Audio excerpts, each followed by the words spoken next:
Coming up on Mountain News at 5:30, the latest from Washington as the federal government shutdown continues. Plus, new details in Tennessee after an explosion killed 16 people at a factory earlier this month. And in the world of weather, a frost advisory has been issued for parts of the viewing area. We'll talk about that coming up. Dedicated to southern and eastern Kentucky, this is WYMT Mountain News at 5:30. Good evening, I'm Caroline Mueller. It's day 24 of the government shutdown, which looks set to continue on for at least several more days and likely longer. And with every day that passes, more and more Americans are feeling the pain of the shutdown. CBS's Erica Brown has more details from Capitol Hill. Today was supposed to be payday for many federal employees. Instead, some received a pay stub showing $0. We are really feel for the 750,000 or so people who aren't getting their paychecks. That includes essential workers still on the job without pay, like TSA agents and air traffic controllers. And the impact on travel is being felt with flight delays at airports around the country. A lot of people are here and they're not getting treated as they should, and it makes the experience more stressful, probably less safe. Raising the stakes, federal funding for food assistance for millions of Americans is set to run out in just over a week, with Republicans and Democrats trading blame. If Democrats continue to hold Americans hostage, there will not be enough funds to provide SNAP benefits for more than 40 million Americans on November 1st. The Trump administration has the resources now, including through an emergency contingency fund that has about $5 billion in it, to ensure that not a single American goes hungry. With no signs of progress to end the stalemate on Capitol Hill, Americans are stepping up to make sure no one goes hungry. I am just so overwhelmed that everybody's like pulling together. Cindy Reed, the owner of Del Rancho, a restaurant in Mustang, Oklahoma, is offering free meals. If you have a federal ID showing that, then bring that. If you have a SNAP card, bring that. Food banks are also in overdrive, trying to keep up with rapidly increasing demand. Erica Brown, CBS News, Capitol Hill. There are no talks scheduled between the sides anytime soon, with the Senate having been adjourned for the weekend, and the House has been on vacation since the shutdown began, and President Trump is traveling to Asia. As the government shutdown drags into its fourth week, federal employees in Kentucky are going without a paycheck for this month. For one UK student and jet engine mechanic for the Air Force, he relies on his military stipends to pay his way through college. Now he says the government shutdown has made it difficult to know if he will get paid or even be able to attend college next semester. Thankfully, my books are paid for and all that stuff, so there's nothing affecting me right now. But I can see if this goes on into next semester, it will definitely affect everybody.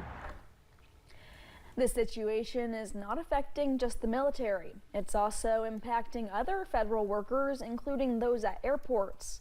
Some TSA agents at Bluegrass Airport in Lexington did not receive their paycheck today. President Donald Trump announced he is ending all trade negotiations with Canada because of a TV ad opposing U.S. tariffs. He says he is cutting off trade talks with Canada after the province of Ontario paid for a TV ad featuring former President Ronald Reagan speaking negatively about tariffs. President Trump wrote that the ad was created to interfere with the decision of the Supreme Court, which is considering a legal challenge to the Trump tariffs, and called it fake. Our officials, my colleagues, have been working with their American colleagues on detailed, constructive negotiations, discussions, and we stand ready to pick up on that progress and build on that progress when the Americans are ready to have those discussions. The country is America's second largest trading partner, with $2.5 billion of goods and services crossing over the northern border every day. New York Attorney General Letitia James has pleaded not guilty in the mortgage fraud case against her. She is facing felony charges of bank fraud and making false statements to a financial institution. The charges stem from when she bought a home in 2020 in Norfolk, Virginia. The judge set a trial date for January 26th. The Justice Department says it has 8 to 10 witnesses they may call to testify. Investigators in Tennessee provided an update on an explosion that killed 16 workers in an explosives factory 2 weeks ago. The ATF says roughly 28,000 pounds of explosives detonated inside the factory. They say the official cause of the explosion is still under investigation and will need more time to investigate. Still, 14 of the 16 killed have been identified. The TBI says the nature of the scene is making it difficult to find the remains for the last 2 people. We found items of interest from this situation more than a half mile away. And as the guy said, you know, we may be finished here at the scene, and I can lay down my head at night and say that I think we've done the very best that can be done. More than $46,000 has been raised for the families of those killed in the explosion. Well, it has finally started to feel like fall out there. Real cool temperature. So let's go ahead and check in with First Alert meteorologist Eric Dean. That's right, Caroline. Now we do have a frost advisory that goes into effect at 2 a.m. for the majority of the WYMT viewing area. This expires Saturday morning at 10 a.m. When you wake up in the morning, temperatures in the mid to upper 30s will greet you. Look at this, 38 in Somerset, London 35, 39 from Jackson down to Hazard. Harlan will go down to 37 degrees. Speaking of Harlan, look at Black Mountain right now. A little bit of cloud cover out there. Otherwise, a beautiful sunset on the Mesonet camera. Hindman, good evening to you. You're at 57 degrees right now. Your feels like temperature is 57 as well. First Alert Live, pinpoint Doppler radar, all is quiet throughout eastern Kentucky, not just eastern Kentucky, but the entire Commonwealth as well. We are staying nice and dry, but that changes as we go into the day on Sunday. So here's what I got your planner for tonight. If you have plans, make sure you take a lightweight jacket or a sweater with you, as we'll see temperatures in the upper 40s and low 50s by the 9 o'clock time frame, upper 30s, low 40s by 6 a.m. I'll have your complete First Alert forecast coming up in a few minutes. Caroline. All right, Eric, thank you. Deputies are searching the Wyandotte River in West Virginia for a man who ran from police after a traffic stop. According to the Cabell County Sheriff's Office, deputies pulled a car over on Route 60 last night. Investigators say there were 3 people in the car, and a man who was the passenger in the car ran toward the Wyandotte River. 2 boats along with a drone were not able to find the man last night, but have resumed that search today.